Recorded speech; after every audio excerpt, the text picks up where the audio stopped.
নমস্কাৰ, বহাগী ধাৰাবাহিকৰ ২৭৪ নম্বৰ এপিছডৰ বিষয়ে ক'বলৈ লৈছোঁ। বহাগীৰ দেউতাক আৰু ৰাণুৱে নিখিল বৰঠাকুৰৰ বিৰুদ্ধে আইনীভাৱে যুঁজ দিবলৈ সাজু হৈছে। এই বিষয়ে ৰাণুৰ ঘৰত আহি আলোচনা কৰিব।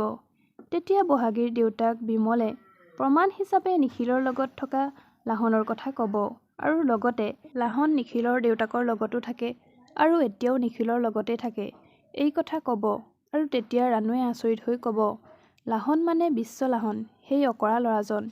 তেতিয়া বহাগীৰ দেউতাকে ক'ব, তাৰ বাবে আৰু প্ৰমাণৰ প্ৰয়োজন হ'ব আমাৰ। সেইবাবে তুমি মোৰ লগত গাঁৱৰ ঘৰলৈ যাব লাগিব। তেতিয়া নীলমৰ মাকক গাঁৱৰ ঘৰলৈ যাবলৈ সাজু হ'বলৈ কৈ ঘৰলৈ গুচি আহে আৰু পুনৰ নীলম গাঁও ঘৰলৈ যাবলৈ মাকৰ লগত সাজু হৈ আহে আৰু স্বৰ্ণালী মাকে গাঁও ঘৰলৈ যোৱা উদ্দেশ্যৰ কথা নাজানে।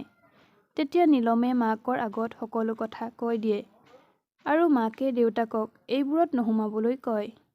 তেতিয়া দেউতাকে অমান্তি হয়। নীলমেও এইবোৰত নোসোমাবলৈ ক'বলৈ চেষ্টা কৰে, কিন্তু দেউতাক অমান্তি হয়। আনফালে দীপ আৰু বহাগেও নিখিলৰ বিৰুদ্ধে কেছ খেলিম বুলি কয়। তেদি পৰিয়েও দেউতাকৰ কুকাণ্ডৰ কথা বিশ্বাস কৰিব পৰা নাই। দেউতাক যে ইমান তললৈ নামিব পাৰে। তেতিয়া সুশীল আৰু সুশীলৰ মাকেও পৰীক বুজাবলৈ চেষ্টা কৰে। আনফালে ৰিচাৰ পৰা কুণালে পলাই ফুৰে। কুণালক বিচাৰি ৰিচাই পাৰ্কত কুণালক লগ পায়। এতিয়া বহাগীৰ দেউতাক বিমলে পৰীৰ দেউতাকৰ বিৰুদ্ধে যুঁজ দিবলৈ সাজু হ'বনে? আনফালে কুণালে ৰিচাক আদৰি ল'বনে? এই সকলোবোৰ আজি খণ্ডত আপোনালোকে দেখা পাব। খণ্ডত এনেদৰে সম্পূৰ্ণ খণ্ডটো পাবলৈ চেনেলটো ছাবস্ক্ৰাইব কৰি ভিডিঅ'টোত এটা লাইক কৰি দিব। ধন্যবাদ।